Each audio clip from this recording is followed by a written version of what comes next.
아비멜렉의 인생은 자신의 인생을 스스로 세상의 방법으로 개척해 나갔습니다.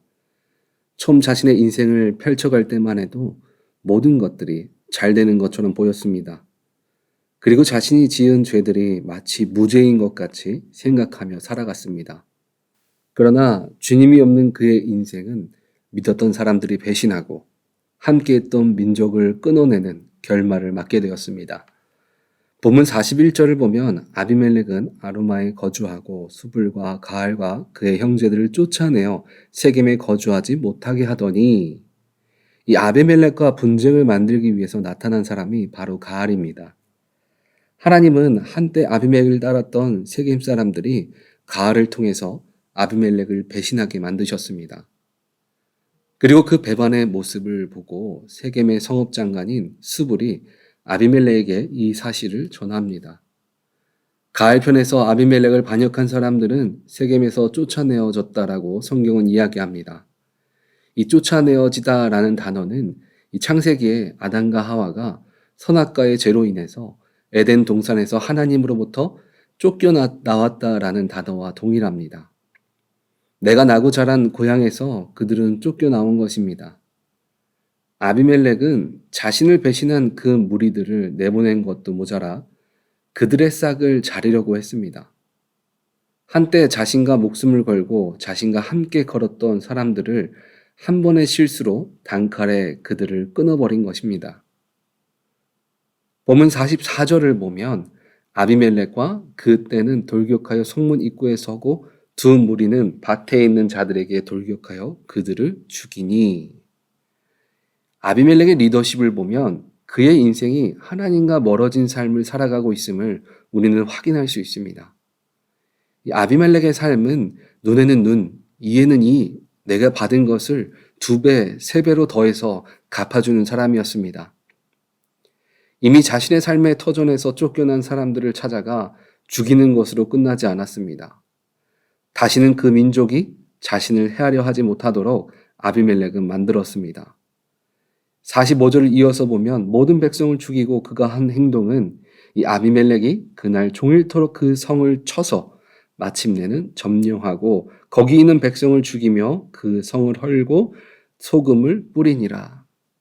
이 소금을 뿌렸다는 것은 사람이 살지 못하도록 저주를 내리는 제사를 드리는 의식처럼 소금을 뿌린 것입니다.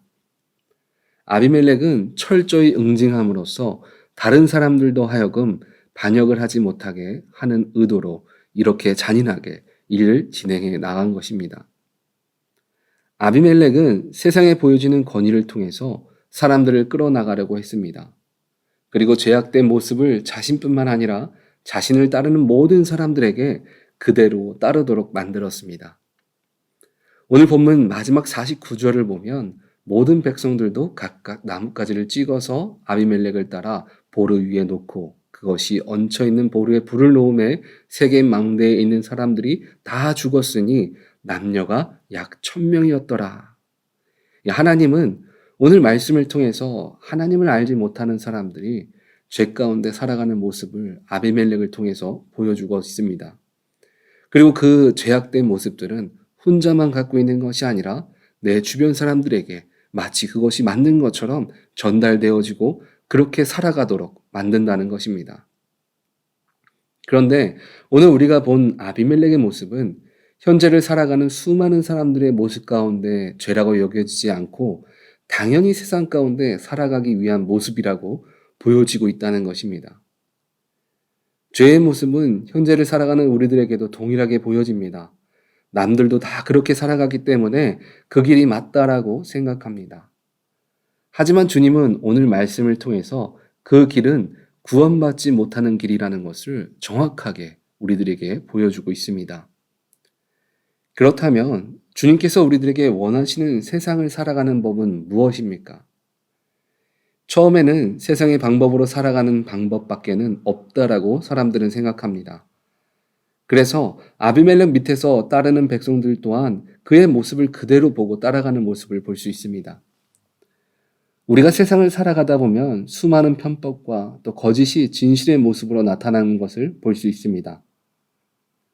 아비멜렉에게 왜 이런 큰 전쟁을 시작했냐라고 물어보면 그는 아마 이렇게 대답했을 것입니다. 나는 나를 보호하기 위해서 이렇게 했다라고 말했을 것입니다. 이 모습은 현재 우크라이나와 러시아의 전쟁을 보면 동일한 모습으로 볼 수 있습니다. 우리는 무엇이 진실인지 알지 못하지만 서로의 이익을 위해서 전쟁을 하고 그 이유를 합당화하고 있습니다. 그래서 네가 공격하면 나는 더 큰 공격을 한다라는 생각으로 전쟁이 이루어지고 있습니다. 그로 인해서 전쟁과 상관없는 수많은 민간인들의 피해가 나타나고 있습니다. 이런 현실 가운데 우리는 어떤 길을 선택해야 합니까? 고린도전서 1장 29절에서 30절 말씀을 보니까 이는 아무 육체도 하나님 앞에서 자랑하지 못하게 하려 하심이라. 너희는 하나님으로부터 나서 그리스도 예수 안에 있고 예수는 하나님으로부터 나와서 우리에게 지혜와 의로움과 거룩함과 구원함이 되셨으니 우리는 세상 가운데 더욱 하나님께 속한 자로 살아가야 합니다. 하나님께 속한 자로 살아간다는 것은 우리들의 생각과 결정이 세상의 질서에 있지 아니하고 하나님을 통해서 나온 지혜로 세상 가운데 나아간다는 것입니다. 우리는 왜 이 땅 가운데 하나님께로부터 나온 지혜를 붙들고 나아가야 합니까?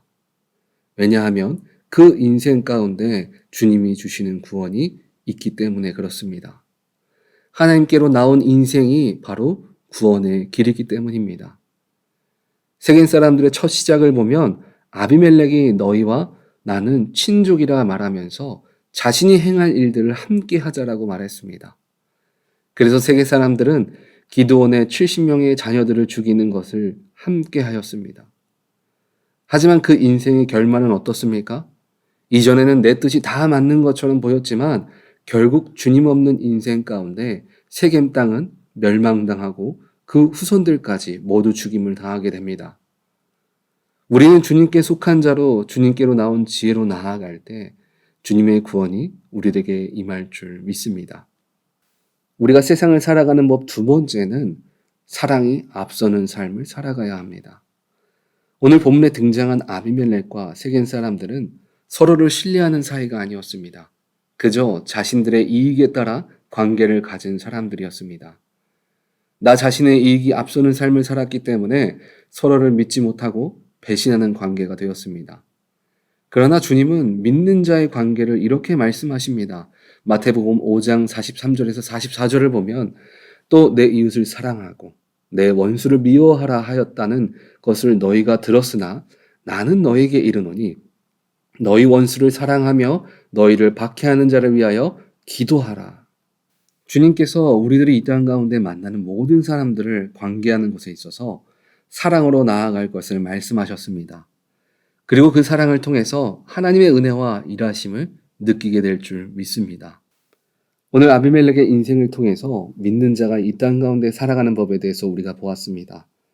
우리의 삶은 는 주님께 속한 자가 되어서 주님의 소리에 귀 기울이면서 또 내 유익보다 사랑이 앞서는 자 되어서 늘 주님의 이름으로 승리해 나아가시기를 주님의 이름으로 축원드립니다. 우리 오렌지 한인교회 성도님들은 내게 주어진 모습에 교만에 빠지는 자가 아니라 세상 가운데 늘 주님을 따르며 주님께서 허락하신 그 사랑의 마음을 통하여서 사람을 세워가며 세상 가운데 승리하시기를 주님의 이름으로 축원드립니다. 아멘.